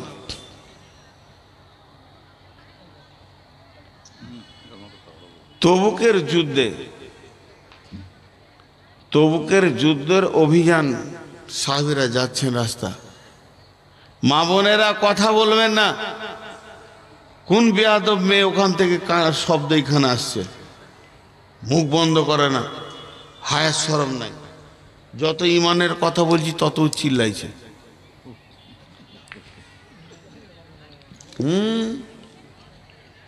আমি তো 2 মিনিট ওর কথা শুনছি, যে ওখানে বাস করছে সেই জানে কি অবস্থায় আছে। ভাইয়ের কলজা জ্বলে আছে। ও কি বলতে যাবে? আমি মাইকে বলছি না, যা যা, আমি মাইকে বলছি। বা এই বাংলাদেশে ঠাকুরগাঁও পীরগঞ্জের পাশে একটা জায়গা আছে, গোদাগাড়ি, বিরাট বড় ময়দান, প্রায় 70-80 হাজার লোক হয়েছে। আর আমি মাইন করছি, আর এরকম মেয়ে ছেলে ক্যাচের ম্যাচের করছে। এক প্রাইমারি মাস্টার আমার কানে এসে বলছে আস্তে করে, মাওলানা মেয়েগুলোকে চুপ করিয়ে দেন তো। তা আমি ওকে শুধেছি, আপনার বিয়ে হয়েছে? বলছে ভাই এমন কেন বলছেন? বলে আমি জিজ্ঞেস করছি রে ভাই, ওই জিনিস কি আপনি জানবেন? বিয়ে না হলে জানবেন জিনিসটা কি? বিয়ে হলে তো জানবেন যে জিনিসটা কি। তাহলে দুঃখের কথাটা শুনে মেয়ে গলা চুপ করানোর আগে, আমি যাকে বিয়ে করেছি ওটা আমার বউ, ওকে আমি ভালোবাসি, ওর সঙ্গে আমার প্রেমের সম্পর্ক আছে, ওকে কাপড় দিই, খাওয়া দিই, ওই আমার কথা শুনে না, পরের বউ শুনে নেবে। ওকে একটা কথা বললেও 25টা বলবে, তবেই চুপ হবে। এমন ইঞ্জিন আছে ওদের, মুখে জোর, ওরা চুপ হবে। পরের বউ আমার কথা শুনে নেবে, মাথা খারাপ। আপনি জলসা শুনেন, ওরা যা করছে করুক, ওরা ওরকম আছে বলেই ভালো লাগছে। ভেদার ভেদার ঘরে ঘরে জ্বালা রে জ্বালা, ঘরে জ্বালা বাইরে জ্বালা, এই হচ্ছে ঘরের জ্বালা। এগুলো সারাদিন খেটে খুঁটে ঘর ঢুকবেন, ঠান্ডা পানি দেওয়ার আগে খানিক জ্বালা দেবে। ওদের কথার বলা করায় না। আমি যেটা বলছি শোনেন। সাহাবারা জলমাজমেন তবুকের অভিযানে যাচ্ছেন সাহাবীরা। মদিনা থেকে কিছু না হলো প্রায় 1400 কিলোমিটার রাস্তা। আর মরুভূমি, উত্তপ্ত বালি, গাছ নাই, তারপরে রোড নয়, পাহাড় টপকিয়ে বড় বড় পাহাড়, চূড়া গলি। অভিযানে যেতে যেতে আল্লাহ রসুল এক জায়গায় গিয়ে বললেন যে এখানে মঞ্জিল করো, মানে কিছুক্ষণ রুকবো, লম্বা টাইম থাকবো এখানে, খাবো, গোসল করব, সলাত আদায় করব, আরাম করব, ঘুমাবো, রেস্ট নিব, তারপর আবার যাবো। তোমরা কাজ শুরু করে দাও। এবার সাহাবীরা কাজ শুরু করে দিলে। কেউ কেউ তাঁবুগুলো টানতে শুরু করলো, তাঁবুগুলোকে রেডি করছে। কেউ কেউ হাঁড়ি থালাগুলোকে ধুচ্ছে, রান্না করতে হবে। কেউ খাবার রেডির জন্যে ব্যতিব্যস্ত শুরু হয়ে গেল। চারিদিকে যেন কাজ চলছে। এরই মধ্যে অভিযানে 30,000 লোক। এবারে 30,000 লোকের ভিতরে নানা রকম কাজ চলছে। এই কাজ করতে করতে সাহাবীদের ভিতরে 2-4-5 জন একটা গাধাকে দেখতে পেয়েছে। আরবে যেখানে সেখানে গাধা দেখা যায়, এই গাধাকে টেনে নিয়ে এসে জবাই করে দিয়েছে। জবাই করে ওকে টুকরো টুকরো বটি বটি মাংস বানিয়েছে। সুন্দর করে মাংসগুলো ধুয়ে হাঁড়িতে দিয়ে মশলা দিয়ে এবার লকড়ি জাল দিতে রয়েছে। জ্বলছে জ্বলছে জ্বলছে, মাংস টকবক টকবক করে ফুটবে। এরা একজন লাকুড়ি লাড়ছে, আর একজন বলছে আর কতটা হলে রে ভাই, একটু টিপে দেখছে, হ্যাঁ মালটা হয়ে গেছে, আর সামান্য বাকি আছে। একজন থালা ধরে দাঁড়িয়ে আছে, 2-4টা খাবো, 2 পিস খাবো, নুন দেখবো, এরকম অবস্থায় আছে। এমন অবস্থায় আসমান থেকে জিবরাইল জিবরাইল আমিন চলে এলেন আল্লাহ নবীর কাছে, তাবুতে ছিলেন। আবার জিবরাইল চলে গেলেন। জিবরাইল আসে কেন? আল্লাহর কাছ থেকে বার্তা নিয়ে আসে, আর বার্তা নিয়ে এসে রসুলকে দিয়ে আবার চলে গেলেন। বার্তা দেওয়ার পর এবার আল্লাহ নবী যে বার্তা পেলেন, দুইখানা খবর আসমান থেকে এলো। দুটি খবর এলো, একটা হলো গাধার মাংস হারাম, দ্বিতীয় হলো নিকাহে মোতা হারাম, কন্ট্যাক্টে বিবি হারাম, ওদেরকে ওদের বাপের বাড়ি পৌঁছে দাও, না হলে তুমি মহারানা দিয়ে চিরদিনের জন্য বিবি বানিয়ে নাও। মোতা নেকা হারাম করা হলো, আর যে গাধাটা জবাই করে রাঁধছো এ রান্না মাংসটা হারাম হয়ে গেল। এবার করবে কি? যে থালা ধরেছিল থালা হাত থেকে ভরে গেল, যে লকড়ি ঠেলছিল হাত ছেড়ে উঠে গেল। হারাম যখন হয়ে গেল আর এ কাজ করা যাবে না। আর যে লাকড়ি লেড়ে ওই মাংস খাচ্ছে সেও চুপ করে দাঁড়িয়ে গেল। এবার বুদ্ধি করছে কি করবি? হারাম তো একই হলো, এই সেকেন্ডে হলো, মিনিটও নয়, এই কয় সেকেন্ড আগে হারামের খবর পেলাম। তখন ওই হাঁড়িটাকে ধরে হড়হড় করে চুলাতে ঢেলে দিল। একটা পিস তো দূরের কথা, এরকম জিভে চিকে দেখলো না। হারাম তো হারাম, সঙ্গে সঙ্গে হারাম। মদ হারামের ঘোষণা হলো, মদকে ছুঁড়ে ফেলে দিল। যারা ঘরে ছিল হাঁড়ি ফেলে দিল, মশক ফেলে দিল, যার যেমন ব্যবস্থা ছিল সব ফেলে দিল। যারা খেতে বসেছিল ও গিলাস ফেলে দিল, মটকা ফেলে দিল, এমনকি মুখে নিয়েছে সেটাকেও কুল্লি করেছে। কেউ কেউ কেউ গলায় আঙুল দিয়ে বমি করে মদকে ফেলে দিয়েছে। মানে তাদের কানে হারামের খবর এসেছে, সঙ্গে সঙ্গে কাজে লেগে গেছে। এদেরকে তাকিয়ে এদের দিকে আঙুল তুলে আল্লাহ বলছেন আমিনু কামা আমানান নাস, ঈমান আনবি তোদের মতো আন। হে দেওয়ানির মুসলমান, মালদার মুসলমান, গাজলের মুসলমান, কতদিন আগে তুমি শুনেছো সুদ হারাম, এখনো সুদ ছাড়তে পারোনি। কতদিন আগে শুনেছো মদ হারাম, এখনো মদের বোতলে তুমি লেগে আছো। তোমার এরকম ফাজিলামি ঈমান আমার দরকার নাই। ঈমান আনবে তো কামা আমানান নাস, ওই লোকেদের মতো ঈমান আনো। জি বেটিরা, একটা মেয়ে উম্মে হাকিম, উম্মে হাকিম মেয়েটার নাম, হাকিমের মা, ওর নাম লয়, ওটার লকব। মেয়ে মানুষের নাম হারিয়ে যায় আস্তে আস্তে, অনেক মেয়ের নাম হারিয়ে যায়। ও যখন জন্ম নিয়েছে ওর নাম রেখেছে রহিমা, বাপ ডাকছে রহিমা, মা ডাকছে রহিমা, বংশে ভাই বোন সবাই ডাকছে রহিমা।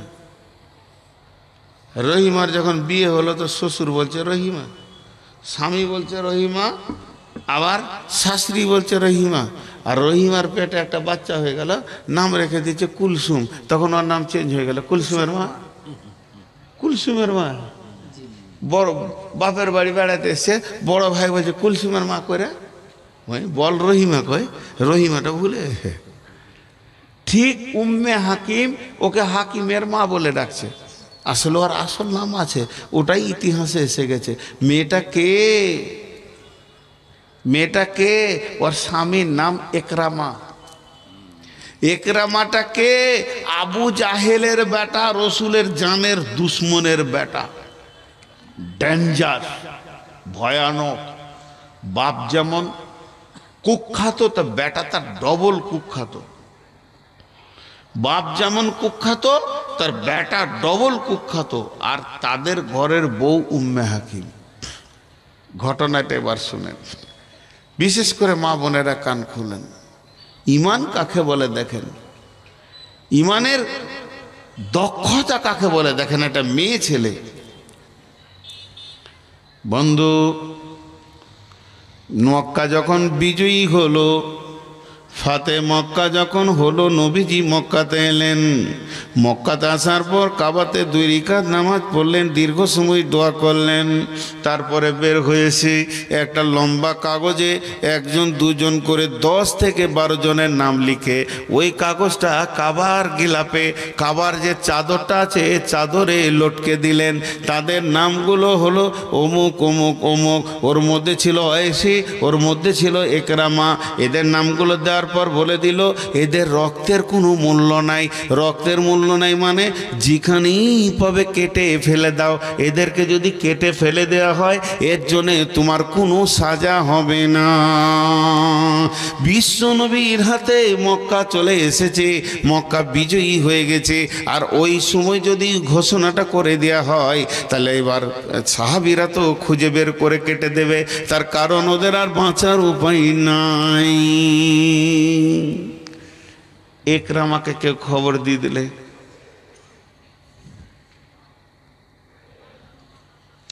একরামা লিস্টে তোর নাম চলে এসেছে, লিস্টে তোর নাম চলে এসেছে, তোর আর বেঁচে থাকার উপায় নেই, তোকে কাটবে, তোকে পিস বানাবে। একরামা খবরটা শুনি পালিয়ে গেল, দেশ ছাড়া হয়ে গেল। খুঁজে পাওয়া যায় না। মা বেটি একবার মনে করেন আপনাদের পেটে আমি হয়েছি, আর না হয় আমার পেটে আপনারা হয়েছেন, একটু ধ্যান দেন। এবার ওই মহিলা ছেলে পেলে নিয়ে রসুলের কাছে হাজির, কারণ ওর স্বামীকে যে মার্ডার করা হবে ওইটা মানবে, মন চাইবে যে আমার স্বামী মরে যাক। রসুলের কাছে এসে বলছে, ইয়া রাসূলুল্লাহ, আপনি যে আইনটা করেছেন, নিয়মটা করেছেন, যতগুলো লোককে মেরে দেওয়া হবে ওই লিস্টে আমার স্বামীর নাম আছে। তার মানে আমি এখন বিধবা হয়েই গেলাম একরকম, খালি 1-2টা দিন কখন মরবে কখন আমার চুরি যাবে। তাহলে আমি এই জীবন যৌবন কোথায় রাখবো? স্বামীটা যদি মারা যায় আর এখানে আমার ছোট ছোট বাচ্চাগুলো এতিমের নামান্তর হয়ে গেল, এদের বাপ দুনিয়াতে আর বেঁচে থাকবে না, এরা কার কাছে আদর যত্ন পাবে? নবীজি গো, এই নিয়মটা, এই আইনটা, কানুনটা যেটা করে টেঙে দেওয়া হয়েছে এটাকে কি চেঞ্জ করা যাবে না? নবীজি বলছেন না, এটা কোনো রকম চেঞ্জ হবে না। এটা যেটা আইন করা হয়েছে আমি আবেগে করিনি। ইসলামের এত বড় দুশ্মন, কোরআনের এত বড় দুশ্মন, আল্লাহর দুশ্মন আল্লাহর জমিনে থাকবে এটা কোনো দিন হতে পারে না, এর জন্য আইন করা হয়েছে। তাহলে বিশ্বনবীকে বলছেন হুজুর এটা যদি না হয় তাহলে আমাকে খানিকটা সময় দেওয়া হোক, একটু সময় দেওয়া হোক, যে সময়ের মধ্যে আমি আমার স্বামীকে কি করা যায় একটু দেখছি, মুলতবি দেওয়া হোক। নবীজি বললেন শোনো ও উম্মে হাকিম, আমি এটা করতে পারি তোমার স্বামীর জন্যে, যাকে কেউ 2-5 মাস ওর গায়ে হাত দেবে না এই ঘোষণাটা করে দেব। দেখো তারপরও ওকে দুনিয়া থেকে চলে যেতে হবে। তখনও বলল আলহামদুলিল্লাহ, এটাই আপনি করেছেন যথেষ্ট। এবার স্বামীর খোঁজে মেয়েটি বেরিয়ে চলে গেল। মার্কেটে বাজারে গিয়ে বলছে একরামা, ফোনের যুগলাই যে কোথা আছো শুনেলো, খুঁজছে পাগলি, কত দূর গিয়েছে, শাম চলে গেছে। শামের মার্কেটে গিয়ে বলছে একরামা, 1-2 দিনের রাস্তা লাই মাসের রাস্তা। চিল্লাইছে তো কটা লোক এসে বলছে মেয়েটা চিল্লাইছে কেন রে একরামা একরামা করে? বলছে আমি আমার স্বামীর খোঁজে এসেছি গো, তো তোমরা বলো এখানে কোনো বিদেশি লোক আছে? তো একজন বলছে মার্কেটে ঢুকে যাও, ওই ধারে কোনে একটা দোকানে বাইরের কোথাকার একটা লোক অপরিচিত কাজ করছে, এখানেই থাকছে, খেছে পড়ে আছে, দেখো তো। গিয়ে দেখছে স্বামী, মনটা বড় হলো। গিয়ে বলছে স্বামী চলো ফিরে চলো, ছেলে পিলে ঘরে রেখে এসছি, তোমার জন্য আমি অনেকগুলো সময় ব্যয় করেছি, চলো। ই বলছে খেপি জানটা কি দিব? কি আইন করেছে, কাবাতে টেঙে দিয়েছে আমার নাম। বলছে তুমি কি বুঝছো যে আমি চাইবো আমার স্বামী মরে যাক? তোমাকে বাঁচানোর জন্য এসেছি গো এত দূর, চলো আমি যা বলার রসুলকে বলে এসেছি। তা সত্যি বলে হ্যাঁ চ। হাঁটতে লাগলো। এবার দুইজনে হাঁটছে, ক্লান্ত হচ্ছে, হাঁটছে ক্লান্ত হচ্ছে, হেঁটে হেঁটে পূব দিককার সূর্য পশ্চিমে দিয়ে বসে গেল। তখন একরাম ওর স্ত্রীকে বলছে, মা বোন বেটি, একবার বেটি বলছি মা একটু কান করে শোন।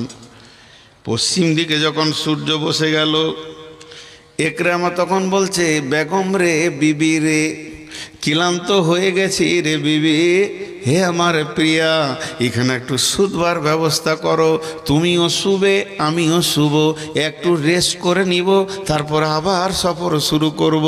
বলছে ঠিক আছে আমি ব্যবস্থা করছি। তখন উম্মে হাকিম একটা চাদরকে বের করে বালুর ওপরে বিছিয়ে দিলেন, ওই মরুভূমি পথের ওপরে লম্বা করে বিছিয়ে দিলেন।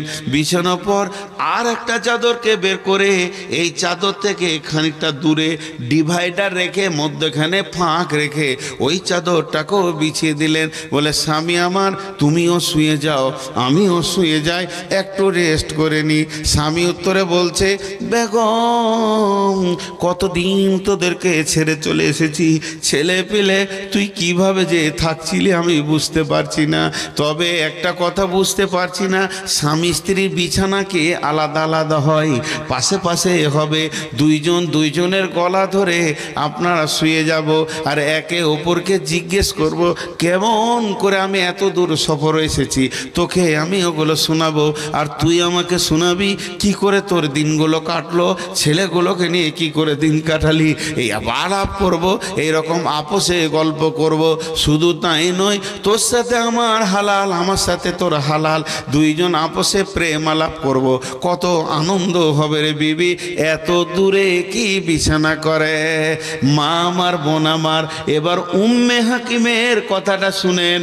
উম্মে হাকিম ওটা ওর স্বামী, ওটা ওর ব্যবহার করার আগেকার স্বামী, ওর ব্যবহার আগে থেকে ওর জানা আছে, ওর সাথে মিলবে, কেউ ধরবে না বাঁধবে না, বিচার করবে না, গাঁওয়ালা আসবে না, দশ আসবে না, ওর সাথে চলাফেরা করবে, রাতে দিন সফর করবে, কোনো ডিস্টার্ব হবে না। কিন্তু উম্মে হাকিম বলছে, স্বামী আমার প্রাণ প্রিয়, অবশ্যই তুমি আমার কলিজার স্বামী, তোমাকে আমি হৃদয় দিয়ে ভালোবাসি, ভালোবাসার এতটুকু খামতি হয়নি, ত্রুটি হয়নি। তবে বিছানাটা আলাদা কেন করলাম একবার বলে দিই। বিশ্ব নবী যখন মক্কা বিজয়ী করেছে, আমি নবীজির কাছে গিয়ে কালেমা পড়ে নিয়েছি, আমি ইসলাম কবুল করেছি, আমি শাহাদাতের সাক্ষী দিয়েছি, আমি এখন মুসলমান, আর আমি মুশরিক মেয়ে নাই, আমি মুশরিকা নাই। আর তুমি এখনো পর্যন্ত কালেমা পড়নি, মুসলমান হওনি, অতএব তোমার সঙ্গে আমার কোনো মিলন হবে না, তোমার সঙ্গে আমার কোনো দৈহিক সম্পর্ক হবে না। চলো চলো তোমাকে রসুলের কাছে নিয়ে যাব, ওখানে গিয়ে রসুলের হাতে হাত দিয়ে তুমি কালেমা পড়বে, আর কালেমা পড়লেই তোমার দুটো লাভ হবে, একদিকে তোমার জান বেঁচে যাবে, অপর দিকে তোমার আমার নতুন বাসর ঘর হয়ে যাবে। তারপরে স্বামীকে নিয়ে সোজা রসুলের দরবারে গেলেন। ইকরামা বললেন, ইয়া রাসূলুল্লাহ, আশহাদু আল্লা ইলাহা ইল্লাল্লাহু ওয়া আশহাদু আন্না মুহাম্মাদান আবদুহু ওয়া রাসূলুহু। জান বেঁচে গেল, আর ইকরামাকে কেউ মারবে না। ওই ইকরামা বুখারীতে মুসলিমে অনেক হাদিস বর্ণনা করেছেন। ইকরামা বিন আবু জাহেল ঈমান আনার পর অনেক হাদিস বর্ণনা করেছেন। ওর জন্য আল্লাহ সূরা বাকারাতে বললেন, ঈমান আনবি তো ওদের মতো আন।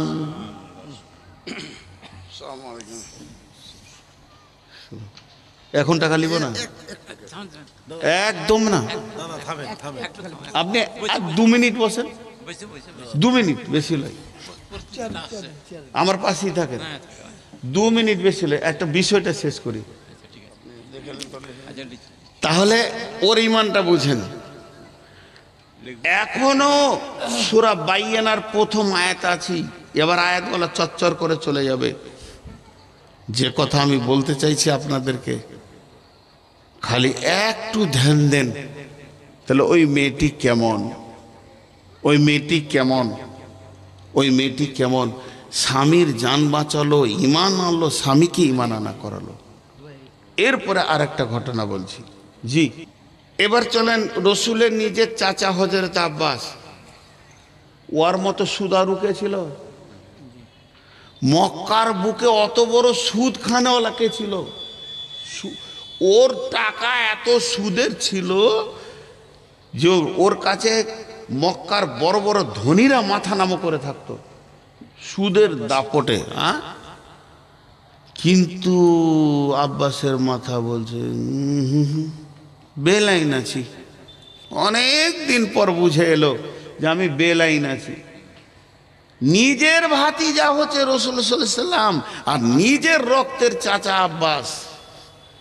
বন্ধু, হযরত আব্বাস রাদিয়াল্লাহু তাআলা আনহু সন্ধ্যার সময় ভাতিজার কাছে গিয়ে বলছে, বেটা মুহাম্মদ একবার হাতটা বাড়া, আশহাদু আল্লাহ ইলাহা ইল্লাল্লাহু ওয়া আশহাদু আন্না মুহাম্মাদান আবদুহু ওয়া রাসূলুহু।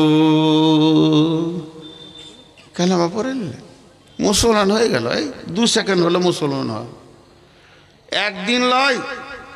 আমি আজকে 54 বছরের মুসলমান, আমার বাপ মুসলমান, তার বাপ মুসলমান, অতটা লয়। মুশরিকের বেটা তো এই 2 মিনিট হলো কালেমা পড়া, এই আধ ঘন্টা হলো, 1 ঘন্টা হলো। আল্লাহর নবী ভরা মজলিসে এলান করে দিলেন, মক্কার লোক তোমরা কান করে শুনে লাও, আমার চাচা আব্বাস বড় সুদারু, সে বেঈমান হালাতে মুশরিক হালাতে সুদ খেয়েছে। আজকে সন্ধ্যায় সে কালেমা পড়ে নিয়েছে, আল্লাহকে স্বীকার করে নিয়েছে। আল্লাহ এক বলে স্বীকার করেছে, আমাকে শেষ নবী বলে সে মেনে নিয়েছে। অতএব আমার চাচা আর 1 তিল সুদ খাবে না। অতএব আমি তার যোগ্য ভাতিজা, আমি তার যোগ্য বা চাচার যোগ্য ভাতিজা। ঘোষণা করে দিলাম, যার যার কাছে আমার চাচার টাকা আছে তোমরা আসলটা দিবে, সুদ আর লাগবে না। শোনার সাথে সাথে আমল, কালেমার পড়ার পরে পরেই আমল শুরু হয়ে গেল। 1 সেকেন্ড লেট করেনি আমলটা। এবার কি হলো, একটা লোক হুড্ডু মেরে দৌড়ছে, জিলাপি খাওয়া লোক মেলাতে দৌড়ছে, গেল রে গেল, লস হয়ে গেল রে গেল, ওর সব চলে গেল রে, যা সব চলে গেল। হযরত আব্বাসকে দিয়ে বলছে, তোর গেল সব গেল। কি হলো, তোর ভাতিজা ঘোষণা করে দিয়েছে সুদ লাগবে না, আসলটা দিলেই হবে, তোর গেল সব ধ্বংস। বেশি বকে, বেশি বকা লোক থাকে মজলিসে। তখন হযরত আব্বাস গিয়ে বলছে, চল চল চল মজলিসে যাই, আমার ভাতিজা বলেছে নাকি? বলে হ্যাঁ। হযরত আব্বাস প্রকাশ্য সাক্ষী দিচ্ছে, আমি কালেমা তাওহীদের আওতাভুক্ত চলে এসেছি, আমি বাইয়েনার আওতাভুক্ত চলে এসেছি, আমি কোরআনের আওতাভুক্ত চলে এসেছি, এর বাইরে আমি পা রাখতে আর পারবো না। কোরআন সুদ হারাম করে দিয়েছে, আমি হারামটাকে কবুল করে নিয়েছি। অতএব আমার ভাতিজা যোগ্য, আমার ভাতিজা যোগ্য যোগ্য যোগ্য। আমার ভাতিজা বলে দিয়েছে আসলটা দিতে হবে, সুদটা লাগবে না, ওটাই ঠিক। তবে শুনে নাও আর একটা কথা, আমি রসুলকে পেয়েছি হায়াতে, মরে তো যায়নি। আল্লাহকে পেয়েছি হায়াতে, মরে তো যায়নি। আমি দিনকে পেয়েছি হায়াতে, আমি এত আনন্দিত হয়েছি, আমি আনন্দ আর বুকে ধরে রাখতে পারছি না। আমি যদি মরে যেতাম সোজা জাহান্নাম চলে যেতাম। এই আনন্দে উৎফুল্ল হয়ে বিরাট সম্পদ পেয়ে গেছি, এই জন্য ছোটগুলোকে ছেড়ে দিচ্ছি। হে মক্কার লোক শুনে নাও, যাদেরকে আমার ভাতিজা সুদকে মাফ করে দিয়ে আসলটা দিতে বলেছে, আমি আব্বাস আল্লাহকে রসুলকে পেয়ে আনন্দিত হয়ে আসলটাও মাফ করে দিলাম। শোনার সঙ্গে সঙ্গে আমল। যদি বলি ভাই বিড়িটা ছাড়েন, আস্তে আস্তে ছাড়বো, জীবনে ছাড়বে না, জীবনে ছাড়বে না। কিন্তু কিছু লোক আছে মিষ্টি খেতে ভালোবাসে, বাজারে গেলে 10টা মিষ্টি খেয়ে নিলে। আছে কিছু লোক, আগেকার মুরব্বীদেরকে দেখেছি, আমার আব্বা এত মিষ্টি খেত তো সুগারই হলো না ওর, আর আমার সুগার হয়ে গেছে। মজবুত লোক ছিলেন, কাজ করতেন খুব। আমি ভাই কোনো আলেমের ছেলে নাই, আমার আব্বা চাষি মানুষ, কৃষক মানুষ। আর বেশিরভাগ মহিষের ব্যবসা করতেন, আমরা দেখেছি। তো খুব মিষ্টি খেতেন, আমাদেরকে বলতো বেটা খা খা, তো মিষ্টি খেছে। এবারে ধরেন এই দেওয়ানির একটা লোক মুরব্বী, খুব মিষ্টি খায়, 8টা 10টা, শরীর খারাপ, জ্বর, শরীরটা খুব ঝিমমারা হয়ে গেছে। তো বেটাকে বলছে ডাক্তারখানায় লিচো। ডাক্তারখানা লাইনে বসেছে, 12 নম্বরের নাম পড়েছে। তো ডাক্তারের কম্পাউন্ডারটা বলছে চাচা তুমি সেই 1টার সময় পাবে। লে মজা, অতক্ষণ বসে থাকবো রে, শরীরটা যে খুব খারাপ, বসে থাকতে পারছি না, লটকে যে হাত পা ঝিমঝিম করছে, যে সুগার, কিন্তু বুঝতে পারছে না, কারণ জীবনে সুগারের মাপে নেই। আর এই প্রথম যেছে ডাক্তারখানা দিয়ে বলছে তাহলে নাস্তা টাস্তা করেছি। বেটাকে বলছে চো, সে একটাই ডাক্তার পাবো রে, নাস্তা করেছি। আবার গাজলে গিয়ে 4টা পুরি 28টা মিষ্টি খেলিল। ও জানে না তো যে সুগার। এবার ডাক্তারখানায় ঢুকে ডাক্তার মেপি বলছে চাচা তোমার 417 সুগার, আর যদি 100 বাড়ে তো ফুটে যাবে। ওই ডাক্তারখানা ঢুকলো, আর 10 মিনিট পর বের হয়েছে, আর ওর ছোট শালার সঙ্গে দেখা। দুলা ভাই কি ব্যাপার? শরীর খারাপ, ডাক্তারখানায় চলো মিষ্টি খাও। না খাবো না, খাবো না। তখনই বলছে বলবে না যে আস্তে আস্তে ছাড়বো, হ্যাঁ বিড়িটা বলবে আস্তে আস্তে ছাড়বো, আর মিষ্টিটা এমন ছাড়লে ওর শালা কোলে করে নিয়েছে 2টো রসগোল্লা খাও, না খাবো না। ইমান দেখেন এরা কেমন। এবার ওই মুশরিকরা জান্নাত যাবে, কাফেররা। আমি কেন বললাম, এই সূরাটা শুরুতে যাদের কথা বলেছে তারা এইগুলো, কোন সাহাবীটা মুশরিক ছিল না? অনেক সাহাবী মুশরিক কাফের, সেখান থেকে এখানে এসেছে। কেন? তারা যত বড় মুশরিক হোক, কাফের হোক, এইটাকে গ্রহণ করেছে। ওইটাই প্রথম আয়াতে বলছেন, বিসমিল্লাহির রহমানির রহিম, লাম ইয়াকুনিল্লাযীনা কাফারু মিন আহলিল কিতাবি ওয়াল মুশরিকিনা মুনফাকিনা হাত্তা তাতিয়াহুমুল বাইয়িনা। কাফের মুশরিকেরা বিভ্রান্তির মধ্যে পড়ে গেছিল, তারা ফিরে আসতে পারছিল না যতক্ষণ না তাদের কাছে বাইয়িনা পৌঁছিয়েছে। যখনই বাইয়িনা পৌঁছে গেছে, এটাকে ধরে তারা গ্রহণ করে নিয়েছে। আর ওই কাফের মুশরিকগুলি তাদের নামের শেষে রাদিয়াল্লাহু আনহু চলে এসেছে। তাই এই আয়াতে, এই সূরার শেষ আয়াতে আছে কি আছে? জাযাউহুম ইনদা রাব্বিহিম জান্নাতু আদনিন তাজরি মিন তাহতিহাল আনহারু খালিদিনা ফিহা আবাদা রাদিয়াল্লাহু আনহুম ওয়া রাদু আনহু, রাদিয়াল্লাহু আনহুম ওয়া রাদু আনহু। এর জন্য সাহাবীরা রাদিয়াল্লাহু আনহু, তারা এত বড় মুশরিক, লাত মানাত উজ্জার পূজা করত। ওই উমার কি ভালো ছিল নাকি? উমার ছিল মাতাল, উমার ছিল রসুলের জানের জম মাথা আনতে গিয়েছিল। আব্দুর রহমান বিন আওফের ঘরে মদের ভাঁটি ছিল, ওর দায়িত্ব ছিল মদ খাওয়ানো। হযরতে আলীর ঘরে, ওর চাচা হযরতে আলীর ঘরে রসুলের চাচা বাইজি নিয়ে রান্ডি নাচাতো। এ ছিল ওদের পূর্বপুরুষেরা। কিন্তু ওরা এত নোংরা থাকার পরেও, ওরা এত নর্দমায় ডুবে থাকার পরেও কোরআনকে গ্রহণ করেছে, একে ছুঁড়ে ফেলে দেয়নি। রাসূলুম মিনাল্লাহি ইয়াতলু সুহুফাম মুতাহহারা, আল্লাহ তরফ থেকে রসুল এলো, আর এই পবিত্র সহিফাকে তাদের কাছে তুলে ধরলো। ফিহা কুতুবুন কাইয়্যিমা, এই সহিফাটা তাদের কাছে যখন পৌঁছে গেল, তারা এটাকে ধরে আদর করে কবুল করে নিল। একটা একটা সোনালি মানুষ হয়ে গেল। আল্লাহ এবার আপনি একটা প্রশ্ন করবেন, তখন নবী ছিল তাদেরকে সাইজ করেছে, তখন নবী ছিল তাদেরকে সাইজ করেছে? জি না, আল্লাহ ওই প্রশ্নটা মেরে দিয়েছে, ফিহা কুতুবুন কাইয়্যিমা। এটা এমন একটা প্রতিষ্ঠিত কিতাব, পশ্চিম দিকে সূর্য ওঠা পর্যন্ত এর পাওয়ার এক থাকবে। কারণ রসুলের যুগে যে পাওয়ারটা ছিল, ওই পাওয়ারটা আজও আছে। কেউ যদি কিতাবকে গ্রহণ করে নেয়, যেমন সাহাবীরা জঘন্য থেকে এসে রাদিয়াল্লাহ হয়ে গেছে, আপনি যত জঘন্য থাকেন না কেন, শুধু খালি নিয়ত করেন আমি কোরআনকে মেনে চলবো, কোরআনের বাইরে চলবো না, সাহাবীদের মতো আপনার জীবনটাও চকমক চকমক করে উঠে যাবে। আল্লাহ ওটা মেরে দিয়েছে বুদ্ধিটা। এবার একটা উদাহরণ দিব। উদাহরণটা মন দিয়ে শুনেন। নদীর ধারে একটা গাছ, বিরাট গাছ, আর গোটা এলাকার লোক এই গাছটাতেই মুতে, তাহলে ওর সম্মান কত? যে যায় সে মুতে, আর গন্ধ পচা, গোটা গাছটা নোংরা হয়েছে পাখির পায়খানাতে, মাকড়সার জাল, জঘন্য হয়েছে গাছটা। ধ্যান দিয়ে গাছটাকে জ্ঞান চোখে দেখেন, ছোট ছোট জাল, মাকড়সার জাল, ছোট ছোট ডাল, গাছটার দিকে অনরুচি ভাব, আর মনে হচ্ছে কি হবে। ওই দিকে একটা লোক যাচ্ছিল হেঁটে, আর আপনি আমি ওখানে দাঁড়িয়ে আছি গাছতলার নিচে। লোকটা দাঁড়িয়ে এমনি করে দেখছে গাছটার দিকে। তো জিজ্ঞেস করছি, গাছটা দেখছো কেন গো? তো বলছে এটা সুগারের ওষুধ। লোকটা কে? কবিরাজ। আর একজন বলছে এই গাছটাতে 50 কুইন্টাল লকড়ি আছে।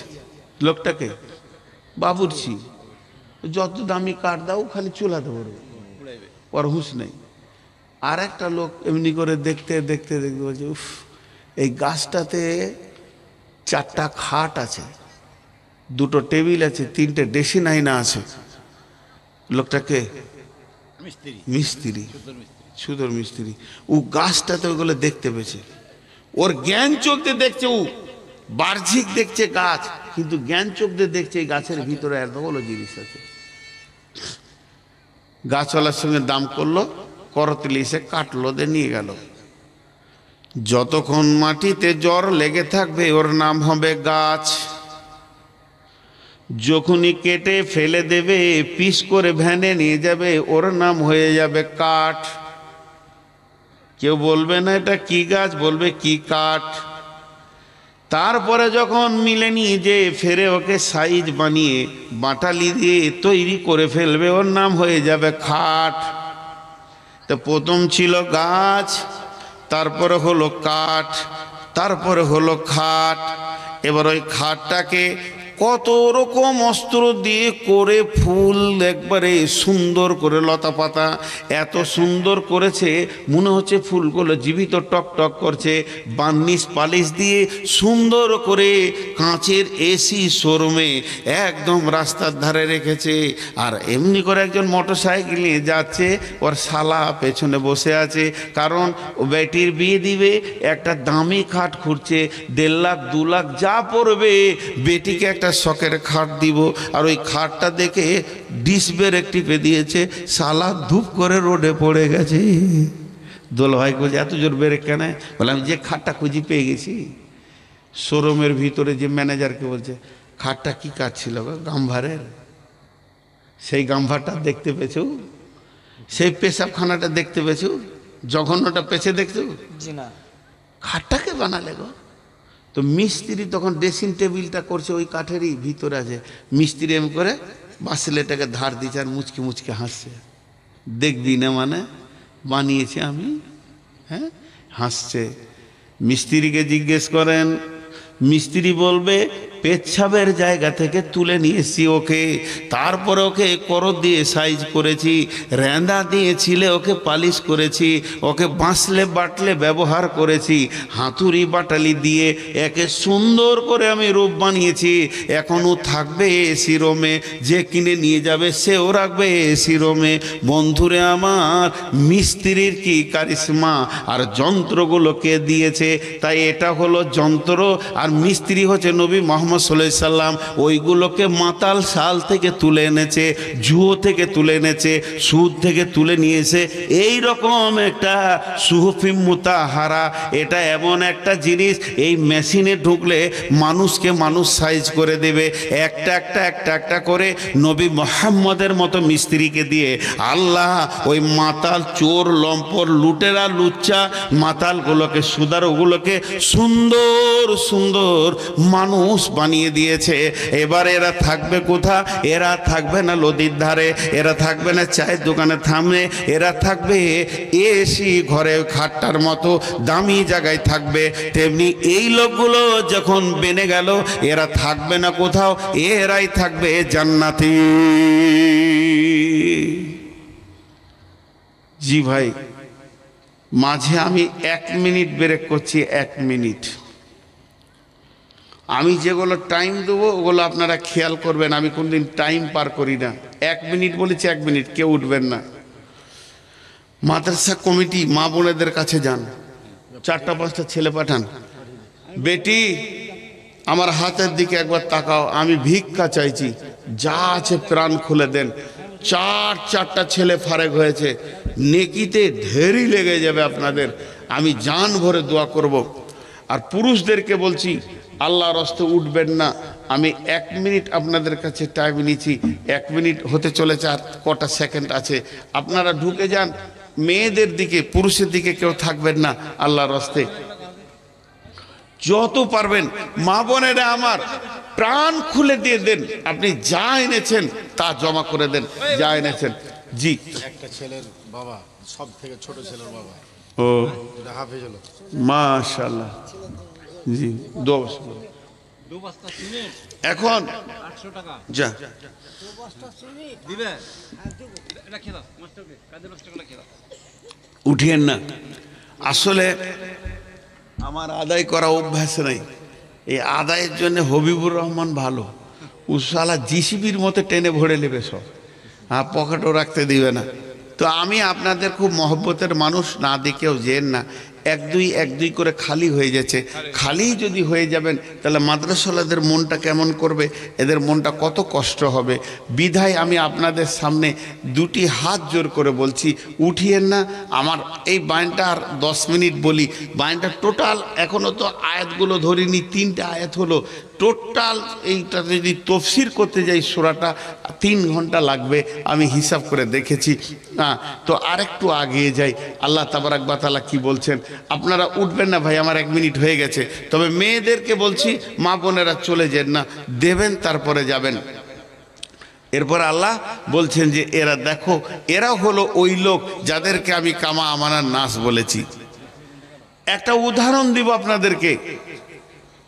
আল্লাহ তাবারাক ওয়া তাআলা বলছেন, ওমা তাফাররাকাল্লাযীনা উতুল কিতাবা ইল্লা মিন বাদি মা জাআতহুমুল বায়িনাত। উম্মতের ভিতরে মেলায় ভাগ হলো, ইহুদিরা 71 ভাগে ভাগ হবে, নাসারারা 72 ভাগে ভাগ হবে। নবীজি বলছেন আমার উম্মত 73 ভাগে ভাগ হবে। এতগুলো যে পৃথিবীতে ভাগ হয়ে যাবে, এরা আহলে কিতাব ছিল, ইহুদি নাসারাদের কাছে কিতাব ছিল, শুধু আহলে কিতাব থাকার জন্যে বাঁচতে পারল না, ওরা বাইয়েনার আওতাভুক্ত হলো না, কোরআনের ছায়াতে নিজেকে আনলো না, কোরআনের ফরমাতে নিজেকে ভরলো না, এই জন্যেই ওরা নষ্ট হয়ে গেল। আল্লাহ রসুল বললেন যে আমার উম্মত আর আমি ছাড়া জান্নাতে কেউ যাবে না, যত ভাগ হবে হোক না কেন, আমি আর আমার উম্মতে জান্নাতে যাবে, অতএব বাকি সব জাহান্নাম চলে যাবে। আল্লাহ তাবারাক ওয়া তাআলা বলছেন, ওমা উমিরু ইল্লা লিয়াবুদুল্লাহ মুখলিসিনা লাহুদ্দিন। হাজি ভাই উঠে যাচ্ছেন যে, আমার মন খারাপ হয়ে যেতে। আরে ভাই উঠছেন কেন ভাই? হ্যাঁ, তো দেখা করে যান। ইন্না লিল্লাহি মাসা মার খেয়ে যাবে, বাপ মায়ের নামে 100 টাকা। 5টা মিনিট চাইছি আপনাদের কাছে, উঠিয়েন না, উঠিয়েন না। জি, আমি যদি আবার মানে আমার পরে বক্তা থাকতে হতো, আমি যদি এখন আদায় ধরে নিতে কটাও থাকবে না। তো একটা উদাহরণ দিই, খালি আমার মন দিয়ে শুনেন উদাহরণটা, যে তারপর আপনাদের সঙ্গে আমি কথা বলছি। পাইপ দেখেছেন, কাগজের পাইপ, এরকম ছোট, ওই ম্যাজিক দেখায়, একদিকে সবুজ রুমাল ভরবে, সাদা রুমাল বের হবে, দেখেছেন? এইটাকে ওই পাইপ মনে করেলেন। কেন? এই দিকে যখন ঢুকবে তখন কাফের, মুশরিক, মুনাফিক চোর লম্পট লুচ্চা মাতাল এই দিকে যখন বের হবে তখন আল্লাহওয়ালা হয়ে যাবে। এটা এমন একটা মানি মেশিন যে কোরআনের আওতাভুক্ত চলে আসবে, আগে কোরআন আসল রাস্তাটা দেখিয়ে দেবে। এতক্ষণ আমি কোরআনের বায়ান করলাম, শুধু কোরআনটা কত বাইয়েনাটা মূল্য এর উপরে কথা বললাম।